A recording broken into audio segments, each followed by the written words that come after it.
நம்ம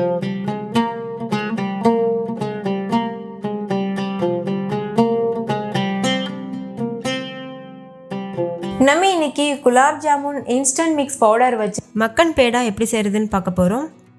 பொதுவாக மக்கன் பேடா கோயா வச்சு செய்வாங்க. நம்மளில் சில பேருக்கு கோயா கிடைக்காதுல்ல, கடைகளில் அவ்வளோவா அது அவைலபிளாக இருக்காது.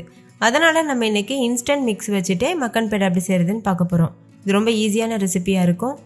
ஹாய் ஃப்ரெண்ட்ஸ், வணக்கம். என் பேர் Abhi. Welcome to Indian recipes Tamil. வீடியோக்குள்ளே போகிறதுக்கு முன்னாடி நம்ம சேனல் இந்தியன் ரெசிபீஸ் தமிழை சப்ஸ்கிரைப் பண்ணிக்கோங்க. கூடவே இருக்க பெல் சிம்பலையும் கிளிக் பண்ணிக்கோங்க.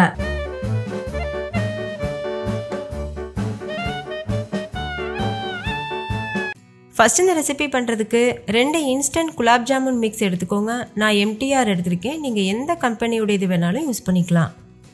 இப்போ இந்த பாக்கெட்டை ஓப்பன் பண்ணிவிட்டு இந்த மாதிரி ஒரு மிக்சிங் பவுலுக்கு மாற்றிக்கோங்க.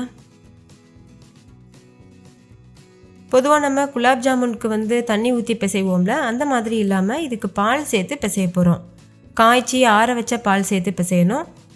அதே மாதிரி நம்ம சப்பாத்தி மாவு போல் ரொம்ப டைட்டாக பிசைஞ்சிடக்கூடாது. விரல்கள் வச்சு இந்த மாதிரி பூ போல் பிசையணும். ரொம்ப டைட்டாக பிசைஞ்சிட்டோன்னா நம்மளுடைய மக்கன் பேடா ஹார்ட் ஆயிரும். ஒரே சமயத்தில் நிறைய பால் ஊற்றிடாமல் கொஞ்சம் கொஞ்சமாக ஊற்றிட்டு இது போல் மிக்ஸ் பண்ணிகிட்டே இருங்க. கொஞ்சம் கையில் ஒட்டுற மாதிரி தான் இருக்கும். கொஞ்சம் ஸ்டிக்கியான கன்சிஸ்டன்சியில் இருக்கும். நம்ம ஊற விடும்போது அதுக்கப்புறமா அது செட் ஆகிட்டு வந்துடும். இப்போ பாருங்கள், இது இந்த அளவுக்கு ஸ்டிக்கியாக இருக்குது.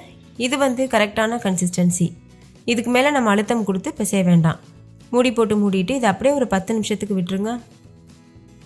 அடுத்து நம்ம சர்க்கரை பாகு ரெடி பண்ணிடலாம். அதுக்கு ஒரு அடிகனமான பாத்திரத்தில் இதில் 1.25 கிலோ அளவுக்கு சர்க்கரை எடுத்துக்கோங்க. கரெக்டாக இருக்கும். ஏன்னா நம்ம குலாப் ஜாமுன் போல் அப்படியே அந்த சுகர் சிரப்பில் விட போகிறதில்ல.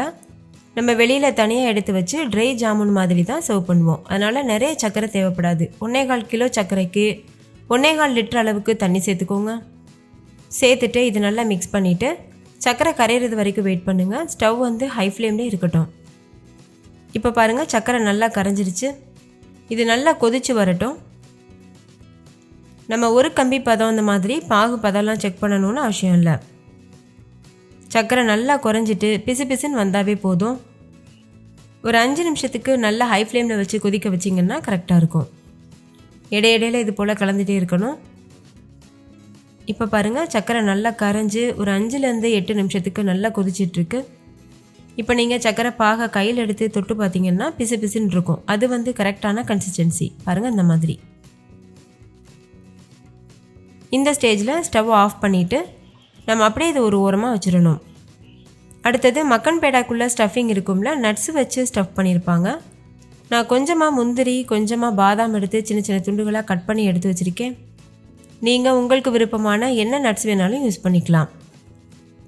இப்போ இந்த மாவும் நல்லா செட் ஆகிட்டு வந்திருக்கு. இதிலேருந்து சின்ன சின்ன மாவாக எடுத்து பிரித்து வச்சுட்டு அதை ரவுண்ட் ஷேப்க்கு உருட்டிட்டு நம்ம எடுத்து வச்சுருக்கோம்ல ஸ்டஃபிங் நட்ஸு, அதை உள்ளே வச்சுட்டு நம்ம மறுபடிக்கும் உருட்டணும்.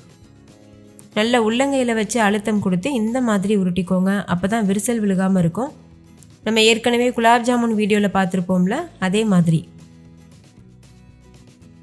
உருட்டிட்டு இது போல் சின்னதாக ஹோல் போட்டுக்கோங்க. பாருங்கள், இந்த மாதிரி. இது எதுக்காகனா அந்த நட்ஸை உள்ளே வைக்கிறதுக்காக. இப்போ இதில் உங்களுக்கு தேவையான அளவுக்கு நட்ஸ் வச்சுக்கோங்க. எந்தளவு முடியுமோ அந்தளவு வச்சுட்டு இது போல் க்ளோஸ் பண்ணிவிட்டு விரிசல் விழுகாமல் மறுபடிக்கும் நல்லா இதை உருட்டிடணும். நல்லா டைட்டாக இது போல் க்ளோஸ் பண்ணிடுங்க. இப்போ நல்லா உருட்டிட்டு லேசாக தட்டையாக ரெடி பண்ணிக்கோங்க. பாருங்கள், இந்த மாதிரி. இந்த மாதிரி தட்டையாக ரெடி பண்ணோன்னா தான் மக்கன் பேடா ஷேப் கிடைக்கும். இல்லைனா குலாப் ஜாமுன் மாதிரி ரவுண்ட் ஷேப்க்கு வந்துடும். இதே போல் மீத இருக்க எல்லா மாவுலையும் ஷேப் பண்ணி வச்சிடலாம். நடுவில் இது போல் கட்டை விரல் வச்சுட்டு நல்லா ப்ரெஸ் பண்ணிக்கோங்க. இப்போ பொரிக்கிறதுக்கு தேவையான அளவுக்கு எண்ணெயை ஒரு கடாயில் போட்டுட்டு சூடுபடுத்திடுங்க. நார்மல் நம்ம பலகாரம் பொரிக்கும்போது சூடு பண்ணுற அளவுக்கு எண்ணெய் சூடாயிடக்கூடாது. லேசாக சூடானாவே போதும். லேசாக சூடானதுக்கப்புறமா நம்ம எடுத்து வச்சுருக்க மக்கன் பேடா இருக்குல்ல, அதை உள்ளே சேர்த்துருங்க. எவ்வளோ முடியுமோ அந்தளவுக்கு சேர்த்துக்கோங்க. சேர்த்துட்டு ஸ்டவ்வை லோ ஃப்ளேமில் மீடியம் ஃப்ளேமில் மாற்றி மாற்றி வச்சு 2 பக்கம் திருப்பி விட்டு பொன்னிறம் வர வரைக்கும் வெயிட் பண்ணுங்கள். நம்ம இடையிடையில் திருப்பி விட்டுட்டே தான் இருக்கணும். இல்லைனா ஒரு சைடு மட்டும் கலர் டார்க் ஆயிரும், ஒரு சைடு ரொம்ப லைட்டாக இருக்க மாதிரி இருக்கும். எல்லா பக்கமும் ஒரே மாதிரி கலர் வரணும்னா நல்லா திருப்பி விட்டுட்டே இருக்கணும். இப்போ பாருங்கள் கலர் நல்லா சேஞ்ச் ஆக ஆரம்பிச்சிருக்கு. இது இன்னுமே கொஞ்சம் டார்க் கலரில் ஆகட்டும். மக்கன் பேடா வந்து நல்ல டார்க் கலரில் இருக்கும். நார்மல் குலாப் ஜாமுனை விடவே நல்லா டார்க்காக இருக்கும். அதனால் நல்ல கலர் சேஞ்ச் ஆக விடுங்க. நல்லா இந்த அளவுக்கு டார்க் ஆனதுக்கப்புறமா வெளியில் எடுத்துகிட்டு இது போல் சர்க்கரை பாகில் சேர்த்துருங்க. சர்க்கரை பாகு நல்லா சூடாக இருக்கணும். அப்போ தான் இந்த ஸ்வீட் வந்து நல்லா அந்த சுகர் சிரப்பை அப்சர்வ் பண்ணிக்கும். இதே போல் மீத இருக்க எல்லா மக்கன் பேடாவும் செஞ்சுட்டு இது போல் சுகர் சிரப்பில் சேர்த்துருங்க. சேர்த்துட்டு ஒரு நைட் ஃபுல்லாக அப்படியே விட்டுருங்க. அதுக்கப்புறமா நம்ம சர்க்கரை பாகுலேருந்து வெளியில் எடுத்துகிட்டு சர்வ் பண்ணிக்கலாம். இப்போ ஒரு நைட் ஃபுல்லாக நல்லா ஊறி இருக்குது. எவ்வளோ சாஃப்டாக இருக்குது பாருங்கள். இதை எடுத்து நான் உங்களுக்கு பிச்சு காமிக்கிறேன் எந்த அளவுக்கு சாஃப்டாக இருக்குன்னு. இதுக்கப்புறமா நீங்கள் வெளியில் எடுத்துகிட்டு இதுக்கு மேலே நட்ஸ் எல்லாம் தூவிட்டு நீங்கள் சர்வ் பண்ணலாம். அப்படி இல்லைன்னா நீங்கள் சுகர் சிரப்போடவே கூட சர்வ் பண்ணலாம். அதுவுமே நல்லா டேஸ்டியாக தான் இருக்கும். நல்லா கலர்ஃபுல்லாக ரொம்ப ஈஸியான மக்கன் பேடா தயார் பண்ணியிருக்கோம். நீங்களும் கண்டிப்பாக இதே மெத்தடில் ட்ரை பண்ணி பாருங்கள். வீட்டில் இருக்க எல்லோரும் என்ஜாய் பண்ணி சாப்பிடுவாங்க. நம்ம பால் ஊற்றி பிசைஞ்சிருக்கிறதுனால ரொம்ப சாஃப்டாகவும் டேஸ்டியாகவும் இருக்கும். நல்ல ஒரு ரிச் டேஸ்ட்டில் இருக்கும். இடையில நட்ஸும் நம்மளுக்கு வாயில் கடிப்படும் போது ரொம்பவே சூப்பராக இருக்கும். ஸோ கண்டிப்பாக மிஸ் பண்ணிடாமல் ட்ரை பண்ணி பாருங்கள். இதே போல் தீபாவளி ஸ்பெஷலாக நம்ம சேனலில் நிறைய வெரைட்டியான ரெசிபீஸ் இருக்குது. அது எல்லாத்தையும் செக் பண்ணி பாருங்கள். உங்களுக்கு ரொம்ப யூஸ்ஃபுல்லாக இருக்கும். ஓகே ஃப்ரெண்ட்ஸ், இந்த ஜூஸியான இன்ஸ்டன்ட் மக்கன் பேடா உங்களுக்கு ரொம்ப பிடிச்சிருந்துச்சுல?